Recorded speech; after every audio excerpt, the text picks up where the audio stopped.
ఈరోజు మరి ఎగ్జామ్స్ రాస్తూ ఉన్నారు పిల్లలు. ఇంటర్మీడియట్ వారు ఫస్ట్ ఇయర్ ఎగ్జామ్స్ ఉన్నాయి. జ్ఞానము ఎవరిస్తారు, ఎక్కడి నుంచి వస్తుంది అన్న విషయాన్ని ఈరోజు మనం చూద్దాం. జ్ఞానం ఎలా పొందగలము అన్న విషయాలు ధ్యానం చేద్దాం. యోబు గ్రంథంలో 28వ అధ్యాయము 12వ వచనంలో ఒక ప్రశ్న ఉంది. జ్ఞానము ఎక్కడ దొరుకును? ప్రశ్న ఇది. జ్ఞానం ఎక్కడ దొరుకుతుంది? ఏ కొట్లో? ఎక్కడ అమ్ముతారు? జ్ఞానము ఎక్కడ దొరుకును? వివేచన దొరుకు స్థలం ఎక్కడ ఉన్నది? నరులు జ్ఞాన వివేకముల విలువను ఎరగలేకపోతున్నారు. ఎందుకని అంటారు? ఎందుకని నరులు జ్ఞాన వివేకముల విలువను ఎరగలేకపోతున్నారు? ఎందుకంటే ప్రాణం ఉన్న ఈ దేశముల్లో అది దొరకదు కనుక. ప్రాణులున్న ఈ దేశములో జ్ఞాన వివేకాలు దేవునికి సంబంధించినవి దొరకవు. ఈ లోకంలో దొరికే జ్ఞానము లోక జ్ఞానం. నరులు ఇదే గొప్ప జ్ఞానం అని భావించి దీనికోసమే ప్రయాసలు పడుతున్నారు. కానీ ఈ లోక జ్ఞానము దేవుని దృష్టిలో ఎలా ఉంటుందో వాక్యము తెలియజేస్తుంది. కొరింథీ మొదటి పత్రికలో 1వ అధ్యాయము 20వ వచనం.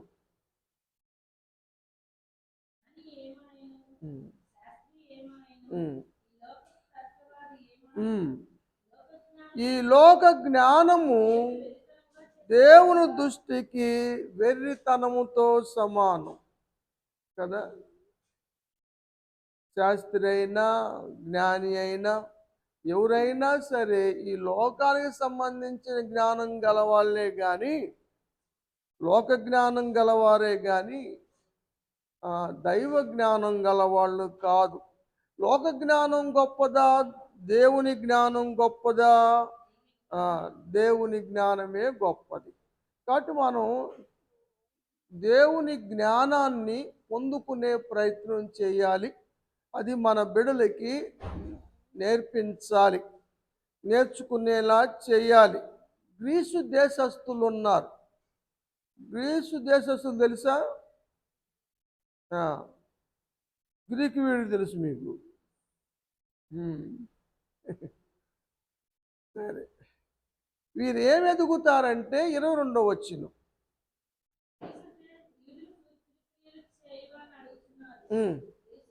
గ్రీసు దేశస్తులు లోక జ్ఞానాన్ని ఎదుగుతున్నారండి. ఏమ్మా కాదు, ఆయన చెప్పేసిపోయింది. వాళ్ళ నాన్న వాళ్ళమ్మ మామూలే, ఇంటర్ కాస్ట్ మ్యారేజ్ తిమోతి గారి అమ్మగారిది. తిమోతి నాన్నగారి పేరు రాయలేదు. అవ్వ లోయి, యూనికే వాళ్ళమ్మ.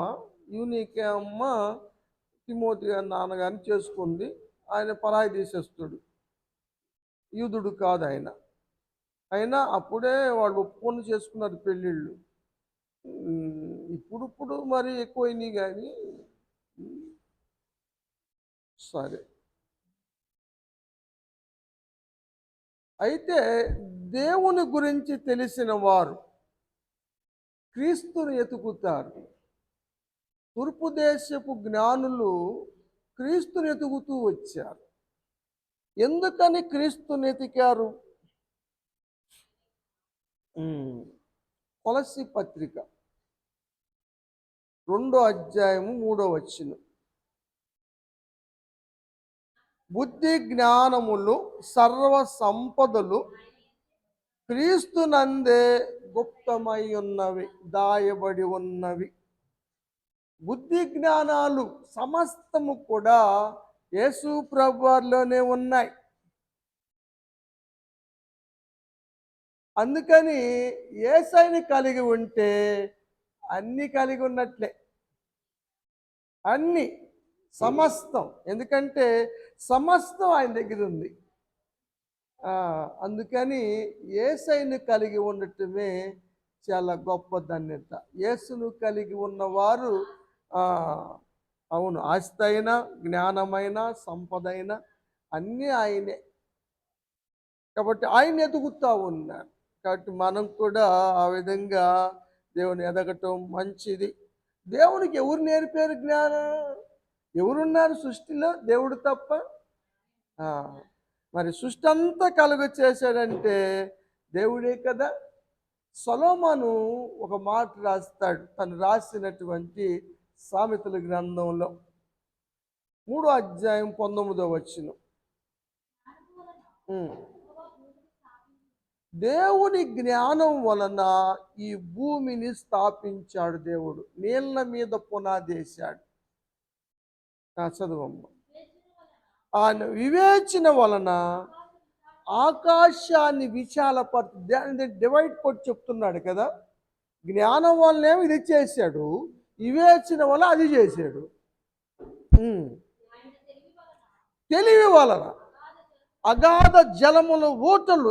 అసలు చూడు, ఈయన మాట్లాడే విధానంలో జ్ఞానాన్ని సపరేట్ చేశాడు, వివేకాన్ని సపరేట్ చేశాడు, తెలివిని సపరేట్ చేశాడు. మనం చాలా వరకు వీటిని పర్యాయ పదాలుగా ఒకే భావంతో మాట్లాడతాం.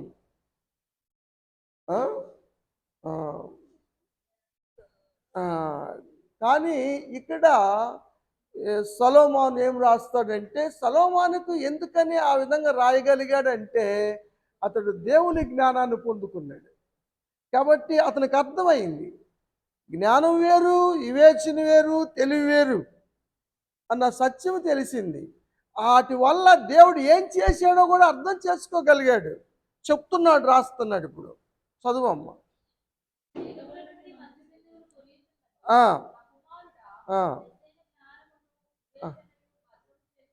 కాబట్టి ఇది లెస్ అయిన జ్ఞానం. తెలివి వల్ల అగాధాలు సృష్టించాడు. ఇది లెస్ అయిన జ్ఞానం, చాలా శ్రేష్టమైంది, ఉన్నతమైంది ఈ జ్ఞానము. ఈ జ్ఞానము మనం తెలుసుకోవాలి. ఎక్కడ దొరుకుతుందంటే దేవుడే. యెహోవాయే జ్ఞానమిచ్చువాడు. 2 యెహోవాయే జ్ఞానమిచ్చువాడు. ఎందుకని రాశాడు ఈ మాట? సొలొమోను ఇప్పుడు జ్ఞానవంతుడుగా ఉన్నాడంటే కారణము ఆయన ఇచ్చిన జ్ఞానమే. అందుకని ఆయన దేవుని నుంచి జ్ఞానం పొందాడు కాబట్టి ఆయన పర్సనల్గా చెబుతున్నాడు. ఏమని? యెహోవాయే జ్ఞానం ఇచ్చువాడు. కాబట్టి మన బిడ్డలకైనా దేవుడే జ్ఞానం ఇవ్వాలి. పర్సనల్ ఎక్స్పీరియన్స్లా చెప్తా ఉన్నాడు ఆయన. యెహోవాయే జ్ఞానం ఇచ్చువాడు, తెలివి వివేచన ఆయన నోట నుండి వచ్చును. అందుకని ఒక సలహా చెప్పాడు సొలొమోను. తెలివి వివేచన కూడా ఆయన దగ్గరే ఉన్నాయి, ఆయనే ఇస్తాడు. జ్ఞానమైనా ఆయనే ఇస్తాడు. నేను పొందుకున్నాను కాబట్టి నేను ఒక సలహా చెబుతున్నా. ఏంట సలహా? మీకు కూడా జ్ఞానము కావాలంటే ఏం చేయాలంటే దేవుని యందు భయభక్తులు కలిగి ఉన్న. 5వ వచనం అక్కడే 6 చదివారు కదా. మీకు అప్పుడు అర్థమైంది. దేవుని యందు భయభక్తులు కలిగి ఉంటే మీకు మొత్తం అర్థమైపోయింది, మొత్తం తెలిసిపోయింది. కాబట్టి దేవుని యందు భయభక్తులు కలిగి ఉండాలి. అప్పుడు దేవుని గురించిన విజ్ఞానము కదా. జ్ఞానము విజ్ఞానము పర్యాయ పదాలే. కాబట్టి దేవుని యొక్క విజ్ఞానం కావాలంటే దేవుడు ఇస్తాడు. దేవుడు ఇవ్వాలంటే ప్రార్థన చేసుకున్నాడు, ఆయన పొందుకున్నాడు. దేవుడు అంటే భయభక్తులు కూడా కలిగి ఉండాలి. అప్పుడు దేవుడు జ్ఞానాన్ని ఇస్తాడు. ఆయన తన జ్ఞానాన్ని నరుల హృదయాల్లో ఉంచాడు. ఆ! అది వాడు బతికినంత కాలం, శాశ్వత కాలం అంటే ఏ నరుడికి ఇవ్వబడిన జ్ఞానము ఆ నరుడు బతికి ఉన్నంత వరకు దేవునిలో వాడిలో ఉంటది. 3వ అధ్యాయం ప్రసంగి గ్రంథంలో ఈ మాట ఉంటది 11. శాశ్వతమైన కాల జ్ఞానమును చాలు నరుల హృదయములో ఉంచాడు. నరుల హృదయములో దేవుడు జ్ఞానం ఉంచబట్టే నరులు ఇప్పుడు సమస్తాన్ని కనుగోగలిగారు, కనుగొనగలిగారు. చంద్రమండలం మీదకి వెళ్ళి రాగలుగుతా ఉన్నారు. అన్ని గ్రహాలు చూడగలుగుతా ఉన్నారు. ఇంకొక మాట చెప్పాలంటే 28వ అధ్యాయం యోబు గ్రంథంలో ఒక మాట,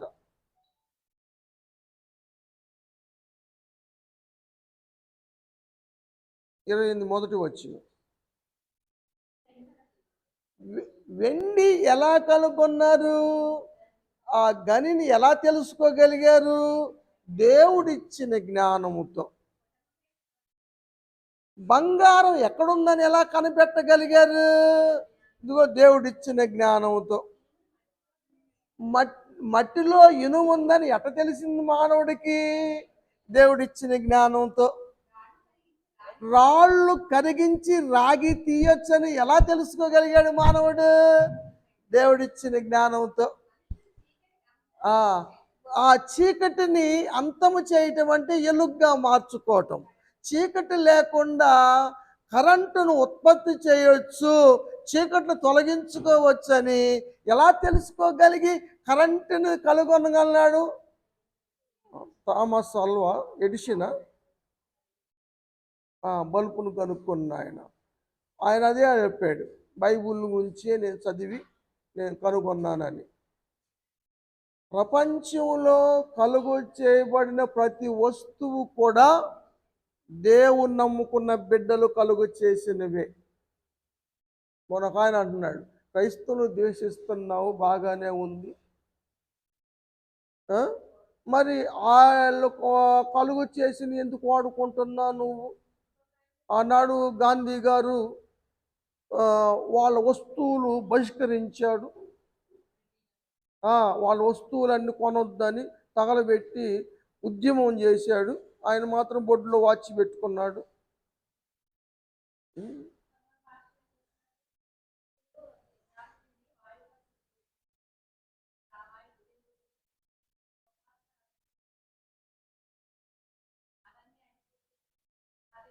గాలి దేవుని ధనాగారము నుండి వస్తుంది. వాళ్ళు చెప్పేటికంటే మనం ఎన్నైనా చెప్పొచ్చు, అర్థం లేదు. మనం ఒకరిని ఎప్పుడు విమర్శించం, ఎందుకంటే మనం ఎవరిని విమర్శించం. ఒకటి. రెండోది, మనం కూడా భారతీయులమే కాబట్టి మన సాంప్రదాయాలు మనం గౌరవిస్తాం. కానీ నీ నమ్మకం నీది, నా నమ్మకం నాది. మీరు నిలబడి మీరు మాట్లాడగలిగితే మేము కూడా మాట్లాడాల్సి వస్తుంది. ఆయన ఎలా పుట్టాడంటే మీరు కొలిసేవారు ఎలా పుట్టారు? అసలు దీనికి ఒక సిస్టమ్ ఉందా? ఒక విధానం ఉందా? ఒక రికార్డు ఉందా? ఒక చట్టం ఉందా? అసలు హిందూ మతం అన్నది ఉందా ప్రపంచంలో? లేదు కదా. సింధు నాగరికత మన ఇక్కడ నాగరికత. సింధు అన్న పలకటం రాకాళ్ళు హిందూ అన్నారు. అదే వాళ్ళు అవును. ఇప్పుడు వాళ్ళు అన్ని తెలుసుకొని చేస్తున్నారు కదా. ఇప్పుడు కొంతమంది చెప్పట్లా, యేసు ప్రభువుడు చెప్పారు, అంత్యకాలం వచ్చే సమయంలో అబద్ధ బోధకులు ఎక్కువ అవుతారు, గైడెన్స్ వెలుగు దూతలు ఎక్కువైపోయి సాతాను వేసుకొని చెబుతారు. ఒకళ్ళు చెబుతున్నారు యేసు రక్తము ఆదాము రక్తము ఒకటే అంటాడు. ఒక ఆయన అంటాడు ఆయన ఆదాము రక్తం కాదు అయింది, మరియమ్మ తల్లి గారి రక్తం అంటాడు ఒక ఆయన. ఇలా రక్తం అయినప్పుడు ఇంకా ఆయన పుట్టాల్సిన అవసరం ఏముంది? వీళ్ళ రక్తంతో శుద్ధి కలిగేది కదా. కాదు కదా. ఆ, ఏదో చెప్పేస్తూ ఉంటారు. ఆ, వంకరు మాటలు మాట్లాడి సంఘాలను పాడు చేసే వాళ్ళు ఉన్నారు. ఆ, ఆ, గుంట నక్కలు ఉన్నాయి. పూత పట్టే తోటను పాడు చేసే గుంట నక్కలు ఉన్నాయని హెచ్చరిక చేశాడు పరమగీతముల గ్రంథంలో, మనకు తెలుసు. సరే అవన్నీ మనకొద్దు కానీ, ఎవరు నమ్మకాలు వాళ్ళవి. ఒకళ్ళ నమ్మకాల్ని క్వశ్చన్ చేసే అధికారం మనకు లేదు. మన నమ్మకాన్ని క్వశ్చన్ చేసే అధికారం వాళ్ళకి లేదు. నీ నమ్మకం నీది, నా నమ్మకం నాది, అంతే. అదేంద్ర నువ్వు సోదరుడు రా, నువ్వు అట్ట నమ్ముతున్నాను మనం అనాల్సిన అవసరం లేదు. మనం ఒకప్పుడు నమ్మామేంది, పుడతానెట్టు పుట్టుకొచ్చామేంది మనం. ఆ, ఉమ్, తర్వాతే నేను మాత్రం ఆయన చెప్పినోడిని కదా. ఉమ్, ఉమ్, ఉమ్, అది. సరే, అవన్నీ మనకొద్దులేరా. మన సిద్ధాంతాన్ని మనం నమ్ముకుందాం చాలు. ఉమ్, మరుగై ఉన్న వాటిని వారు వెలుగులోకి తీసుకొస్తారని రాశాడు అక్కడ. వెలుగులోకి తెస్తారు. ఆనకట్టల గురించి, వంతెనల గురించి, జేసీపీల గురించి, ఏమో గ్యాస్ గురించి, పెట్రోల్ గురించి, ఇవన్నీ కూడా కలుగ చేయబడక ముందే బైబిల్ గ్రంథంలో రాయబడ్డాయి కదా. రాతి నుండి తైలము తీయుదురు. అదే రాయి అంటే పెట్రోల్ అంటే రాతి నుండి వచ్చే నూనె అని అర్థం, బైబిల్లో ఉంది. సరే, ఇవన్నీ కూడా దేవుడిచ్చిన జ్ఞానముతోనే కనిపెట్టగలిగారు కదా. దేవుడు మనం పిల్లలకి క్యారేజీలు కడతాం, ఎక్కడికి వెళ్తూ ఉంటే కొన్ని అరల్లో పెడతాం. అమ్మాయి ఇది మధ్య పొంగలి తినమ్మాయి, ఇప్పుడు రాంగ్లీలు భోజనాలు చేశారు, స్లాబ్ వేస్తున్నారు కదా, వీళ్ళు వచ్చి భోజనం చేశారు. అట్లా రాంగ్లే తింటారు కొంతమంది. తర్వాత మధ్యాహ్నం కొంత కూలికి వెళ్ళిన వాళ్ళు మధ్యలో గట్టెక్కుతారు చూసావా, అప్పుడు తప్పనకుండా వాడు కొంచెం తినేస్తారు కొంతమంది. తర్వాత మధ్యలో దంటారు కొంతమంది. సాయంత్రం వచ్చేటప్పుడు కూడా తిని వస్తారు కొంతమంది. అట్టా అరలు అవసరాన్ని బట్టి అరల్లో తగినట్టుగా పెట్టుకుంటారు. దేవుడు కూడా భూమిలోనే అరల్లో పెట్టేశాడు. గ్యాసు కనుక్కుంటానికి అప్పుడప్పుడు దేవుడు గ్యాస్ కలుగు చేయలా. బంగారం కనుక్కుంటానికి అప్పుడప్పుడు చేయలా. అవన్నీ భూమిలోనే కలుగు చేసి ఉంచాడు. ఆ జ్ఞానం ఎప్పుడు అది బయటపడాలో, ఎప్పుడు ఏది అవసరమో ఆ సమయాన్ని తీసుకొచ్చాడు. దానికి ఒక మాట కూడా యాడ్ చేశాడు, ప్రతి దానికి సమయం ఉంది అన్నాడు. ఏది బయలుపరచబడటానికైనా సమయం ఉంది. దాన్ని అది అది దేవుడు నిర్ణయిస్తాడన్న విషయాలు పరిశుద్ధ గ్రంథంలో మనం చూస్తూ ఉన్నాం. సొలొమోను చెబుతూ ఉన్నటువంటి విషయాలు మనం చూస్తున్నాం. సామెతల గ్రంథం 1వ అధ్యాయం 4వ వచనం. జ్ఞానము లేని వారికి బుద్ధి కలిగించుటకును, యవనస్తులు ఉన్నారే వారికి తెలివి వివేచనయు పుట్టించుటకు తగిన సామెతలు బైబిల్ గ్రంథంలో ఉన్నాయి. జ్ఞానం లేని వారికి బుద్ధి లేని వాళ్ళు ఉన్నారు, జ్ఞానం లేని వాళ్ళు ఉన్నారు. సామెతల గ్రంథం చదివించండి, వాడికి వస్తాయి. యవనస్తులు ఉన్నారు, జ్ఞానం ఉన్నంత మాత్రాన జాగ్రత్తగా ఉంటారు అన్నది లేదు. తెలివి వివేచన కావాలి. ఎంత తెలివి ఉన్నా సొలొమోను ఏమయ్యాడు, ఆఖరికి పడిపోయాడు. దేవుని హృదయం తొలగిపోయింది. కాబట్టి యవనస్తులు తప్పక తొట్టిల్లుతారు. కాబట్టి వాళ్ళ నడత ఎలా శుద్ధి చేయబడుతుంది, 119 రాస్తున్నది. యవనస్తులు తమ నడతను దేని చేత శుద్ధి చేసుకోగలుగుతారు? దేవుని యొక్క వాక్యము చేతనే. కాబట్టి లోక జ్ఞానం చదివి డిగ్రీలు తెచ్చుకొని వెనక తోకల్లాగా రాసుకున్న వాళ్ళు మందిరానికి వచ్చే వాళ్ళకి ఎంత డిఫరెన్సో మనం చూస్తాం. వారికి ఉన్న అలవాట్లేంటో, దేవుని మందిరానికి వచ్చే వారి అలవాట్లేంటో మనం చూస్తూ ఉన్నాం. వాళ్ళలాగా తాగుబోతులుగా, తిరుగుబోతులుగా ఆ, దేవుని బిడ్డలు ఉండరు. కాబట్టి దేవుని జ్ఞానానికి సాతాను జ్ఞానానికి చాలా వ్యత్యాసం ఉందని యాకోబు గారు రాశాడు.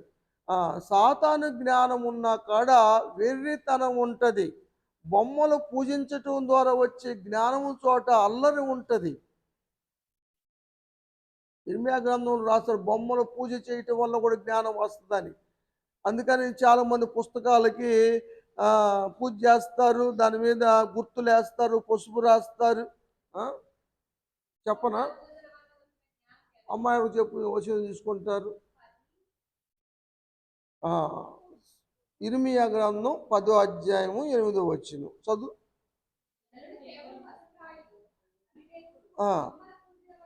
బొమ్మలను పూజించటం వల్ల వచ్చు జ్ఞానము వ్యర్థము.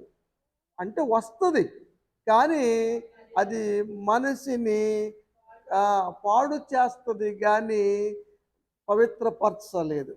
పవిత్రమైన జ్ఞానము దేవుని జ్ఞానం, అది పైనుండి వచ్చే జ్ఞానం. మన బిడ్డలకి దేవుడు పవిత్రమైన జ్ఞానం, ఈ జ్ఞానం పొందుకున్న వాళ్ళు లోబడతారు, చెబితే మాట వింటారు. 3:15 ఉంటుంది కదా, పైనుండి వచ్చే జ్ఞానం పవిత్రమైన జ్ఞానం, సమాధానంగా ఉంటుంది, మృదువుగా ఉంటుంది. ఏదైనా చెబితే సులువుగా లోబడుతుంది, కనికరముతోను మంచి ఫలములతో నిండుకొని ఉంటుంది. పైనుంచి వచ్చే జ్ఞానం, ఇందుట పక్షపాతం లేదు, వేషధారణ లేదు. అంత వేషధారణ వాళ్ళందరూ కదా, పుస్తకాలు చూస్తారు, మోస్తారు, లోనేమో ఏదో పుస్తకాలు పెట్టుకొని పైకి చదువుతూ ఉంటారు. మా అమ్మాయిని ఏం చదువుతున్నారు బ్రహ్మాండంగా అనుకుంటారు. అలా ఉండు దేవుని బిడ్డల దగ్గర. చదువమ్మా. కాబట్టి జ్ఞానము దేవుని దగ్గర దొరుకుతుంది, అది మంచి జ్ఞానము. దావీదు ఎక్కడా చదవల, వాళ్ళ నాన్నగారికి దావీదు అన్నా కూడా పెద్ద ప్రేమ ఏమి లేదు. యెష్షయి గారికి దావీదు అన్నదమ్ములకైనా దావీదు మీద ఏమన్నా మంచి అభిప్రాయం కానీ వాడిని బాగు చేద్దామన్న ఆలోచన కానీ ఉందంటే అది లేదు. వాళ్ళ అమ్మ దగ్గరే ఎక్కువగా గడిపేవాడు దావీదు. దానికి చాలా కారణాలు ఉన్నాయి, బైబిల్లో కొన్ని లేవు, కానీ పుస్తకాలు ఉన్నాయి కదా, వేద పుస్తకాలు ఉన్నాయి మనకు కూడా, వాటిల్లో ఉన్నాయి, పాండిత్యం కలిగిన పుస్తకాలు చాలా ఉన్నాయి. అవన్నిట్లో ఉంటవి అన్నీ కూడా. మరి దావీదు రాజ్య పరిపాలన ఎలా చేశాడు? ఎంత జ్ఞానం వచ్చింది, న్యాయాలు ఎలా తీర్చాడు? 119 కీర్తనలో కొన్ని మాటలు చూద్దాం. 97వ వచనం.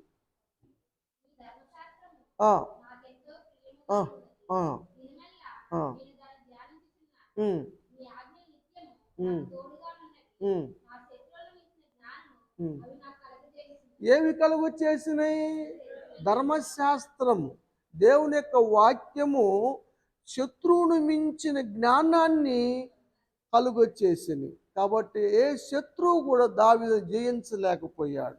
బైబిల్ చదువుతూ ఉంటే శత్రువును మించిన జ్ఞానాన్ని దేవుడు మనకిస్తాడు. దావీదు పొందాడని చదువము. శాసనాలు ధ్యానించటం వల్ల గురువుని మించిన శిష్యుడు, పదం వింటాం కదా, గురువుని మించిన శిష్యుడు ఎలా కాగలిగాడు? దేవుని యొక్క శాసనాలు ధ్యానించటం ద్వారాగా.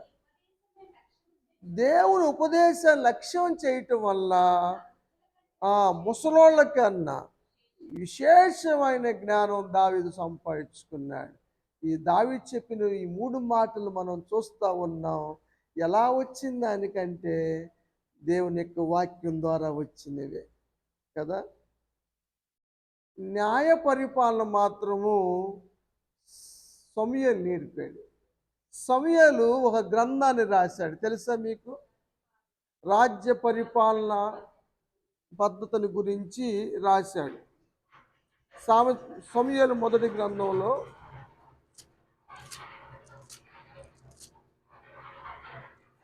10వ అధ్యాయం అనుకోండి, చూడండి, 25వ వచనం. సమూయేలు రాజ్యపాలన పద్ధతిని జనులకు వినిపించి గ్రంథమందు రాసి యెహోవా సన్నిధి దాన్ని ఉంచెను. అప్పుడు ఆయన రామాలో నివసించేవాడు. సౌలు నుంచి దావీదు పారిపోయినప్పుడు ఎక్కడ నివసించాడు? సమూయేలుతో పాటు దావీదు నివసించాడు. అప్పుడు రాజ్యపాలన పద్ధతిని దావీదు నేర్చుకున్నాడు, సమూయేలు నేర్పించాడు. కానీ ఈ గురువుని మించిన జ్ఞానము, వృద్ధులు మించిన జ్ఞానము వాక్యము ద్వారానే పొందాడు. కాబట్టి బిడ్డల్ని వాక్యం చదివించటం మంచిది. అడగటం వల్ల దేవుడు సొలొమోనుకి వర్ణింపశక్యము జ్ఞానం ఇచ్చాడు. దేవుడు చెప్తున్నాడు, ప్రోత్సహిస్తూ ఉన్నాడు. ఎవరికైనా జ్ఞానం పొదువుగా ఉంటే అతడు నన్ను అడగవలెను, అప్పుడు అతనికి ధారాళముగా ఇస్తానని. కాబట్టి బిడ్డలు ఎగ్జామ్స్ రాస్తున్న బిడ్డలకు మరి మనం ప్రార్థన చేస్తున్నాం, వారి నిమిత్తం అడుగుతూ ఉన్నాం. వారు దేంట్లో కొదువుగా ఉన్నా ఆ కొదువ లేకుండా ధారాళముగా దయచేసి అన్ని సబ్జెక్టులో కూడా దేవుడు విజయాన్ని అనుగ్రహించునుగాక. అంత జ్ఞానం ఇవ్వబట్టే తూర్పు దేశస్థుల జ్ఞానము కన్నా జ్ఞానవంతుడయ్యాడు. ఐగుప్తు దేశము రాజుల కన్నా కూడా జ్ఞానవంతుడయ్యాడు. 3000 సామెతలు రాశాడు, 1005 కీర్తనలు రాశాడు. కానీ అవన్నీ గ్రంథస్థం చేయబడలేదు, మనకు దొరకలేదు. ఒక సొలొమోను రాసిన కీర్తనలు 2 దొరికినాయి. 72వ కీర్తన, 127వ కీర్తన 2 బైబిల్లో సొలొమోను రాసిన కీర్తన కనపడతాయి. 150 కీర్తనలో అది 72వ కీర్తన కూడా సొలొమోనుదే, కానీ అదంతా కూడా దావీదు చేసిన ప్రార్థన అని మనం చూస్తాం. ఏమో తర్వాత వృక్ష శాస్త్రాన్ని, జంతు శాస్త్రాన్ని కదా, దేవదారు వృక్షాల గురించి, జంతువుల గురించి సొలొమోను రాశాడు. కాబట్టి ఏ జ్ఞానం, లోక జ్ఞానములో సైన్సా, సోషలా, ఇంగ్లీషా, హిందీయా, లాంగ్వేజ్లా, ఏదైనా సరే భాషలు అనుగ్రహించువాడు దేవుడు. కొంతమంది అడుగుతారు, దేవుడు ఆదాముతో ఏ భాష మాట్లాడాడు? అవమకు ఆ భాష ఎట్టొచ్చింది?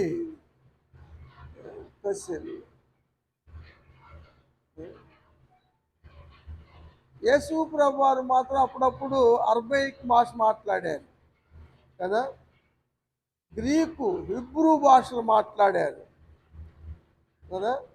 ఆయన శిలువలో పలికినవి కూడా 3 భాషలు కదా. 18వ అధ్యాయం అనుకోండి, 19 యోహాను సువార్త.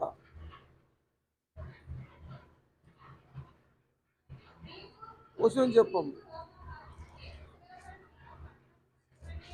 అక్కడ పైన INRI అని ఉంటుంది, అంటే మంగళగిరిలో ఉన్న NRI హాస్పిటల్ అని కాదు. యూదుల రాజు అయిన నజరేయుడైన యేసు అని అర్థం. ఈ గతంలో చెప్పాను నేను, దాని ఒక్కొక్కటి అర్థం. అక్కడ ఏమేమి భాషలు ఉన్నాయి? 20వ వచనం, 19-20 హెబ్రీ, గ్రీకు, రోమా భాషలో రాయబడెను.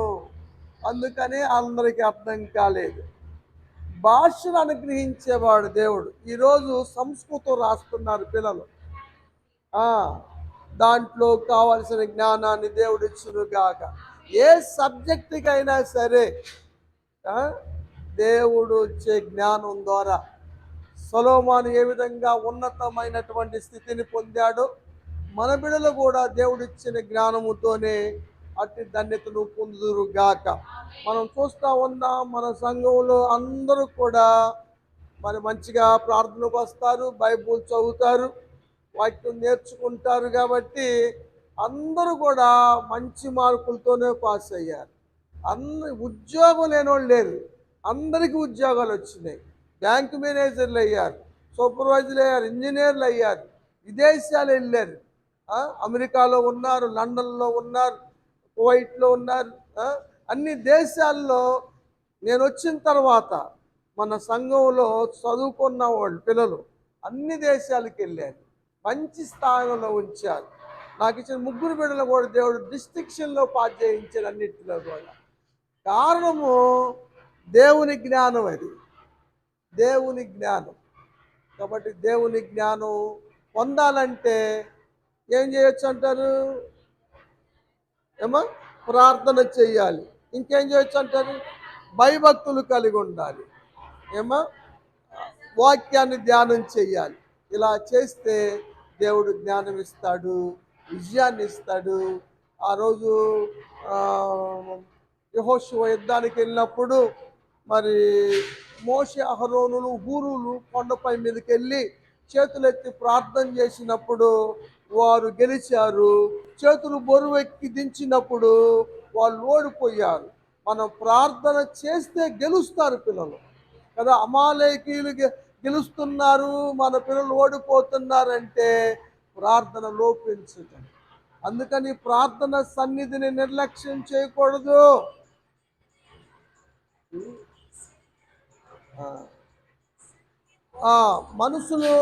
మనుషులు మెప్పు పొందాలా?